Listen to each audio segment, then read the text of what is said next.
It all begins with a destroyed city and a strange young man abandoning it.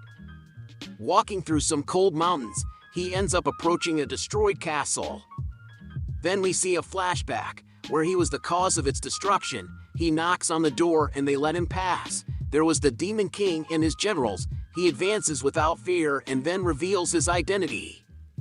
His name is Leo and he is an Exir, the same one who destroyed the demons. And why Exir? Because he was so strong that he was banished, and now he wants to join his former enemies. However, the Demon King throws fire at him, but there we see that our protagonist is indestructible. However, he still insists on being hired. Now comes the context of why he attacked the demons. A year ago, the demon army invaded the humans. The king gave him the task of destroying them, so he gathered other elite adventurers. Leo was the only strongest of them all. To be exact, he was extremely powerful, while the elites were extremely useless, so Leo left them and worked by himself. That story was being told to the generals of the Demon King, who at least are the only ones trying to understand why he is here, so let's meet them. He is Elber, one of the Demon King's generals, who gave him a good fight, but obviously Leo ended up winning. The Esmerns, a general with a killer-style attack. Leo had to demolish a whole church to defeat him, making everyone angry with our protagonist. She is called Lily, a semi-human, who found her out there, who had lost her memory, but when she remembered her, she didn't hesitate to attack our protagonist. But let's say it didn't last long. She didn't hesitate to attack our protagonist, but let's say that it didn't last. And since then she fell in love with Leo, since the semi-humans have a law that if she loses she has to fall in love with her winner. Finally Sutana, a succubus and mage, which is completely useless. I was forgetting the queen, which is called Echina, the Demon King. Obviously, if she is the queen, she is supposed to be the strongest of all. And yes, she obviously put on a good show, but since our protagonist is the main character, she activated her protagonist powers. Otherwise, why are the protagonists? Yeah, he basically massacred her. When he returned victorious to his city, he got a big surprise, and nobody wanted him anymore. So at the king's request he was totally banished, and so he began to wander aimlessly, from town to town, living off the works, until he heard certain rumors, which said that Queen Echina was raising her empire once again, and for that she needed to hire people, and that's how he arrived at the place. Yuuyame gives him a chance, but he will be on probation and under no terms should Echina realize that she has hired him.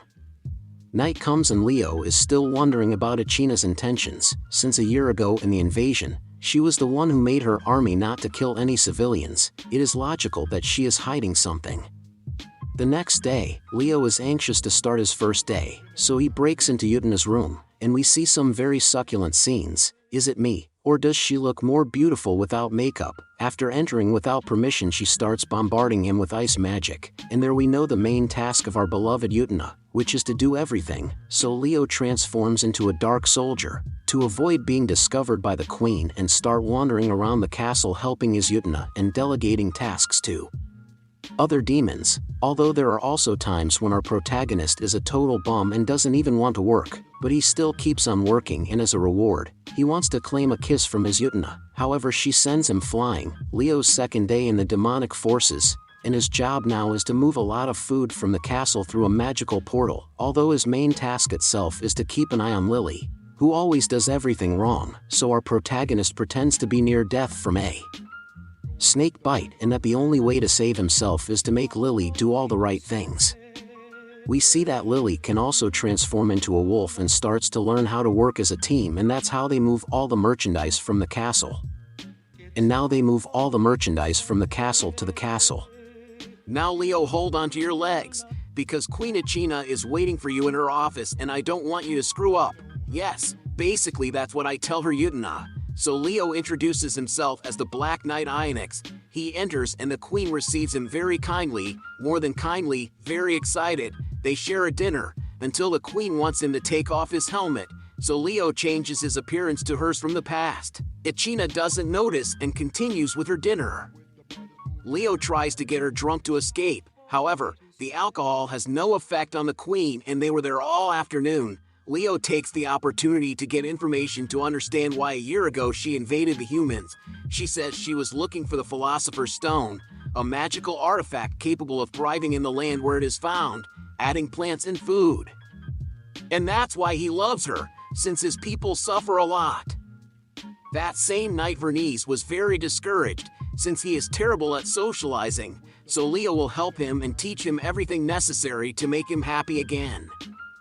That's how they start working in a restaurant of demons, where Leo is Leo and Vernice is a little rag. Well, let's say that everyone disrespects him, so Vernice gets angry and defeats them all. At least Vernice already learned to talk a little. The reason why he couldn't talk is that he was born just to kill, since he was a slave and forced to be a murderer, until one day, fed up with all humans, he opened the castle doors, waiting for someone to massacre them for being careless, by chance. Ichino was planning the invasion and did not miss that moment. After that, she joined them. Leo also tells him his story, which you are going to freak out. Before all this, there was our world as we know it today. One day hell opened and demons came out.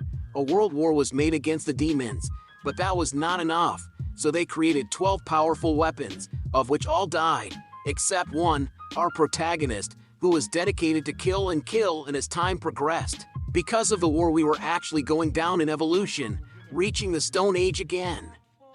Since then, we are currently in the Middle Ages of the future, let's call it that. The only new thing now is that because of the arrival of the demons, now anyone can use magic. Everything ends with Ichino seeing a book of which we know nothing at the moment, but obviously we will know later.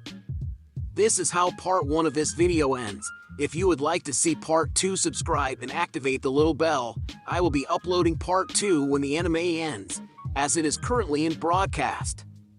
See you in the next anime summary video.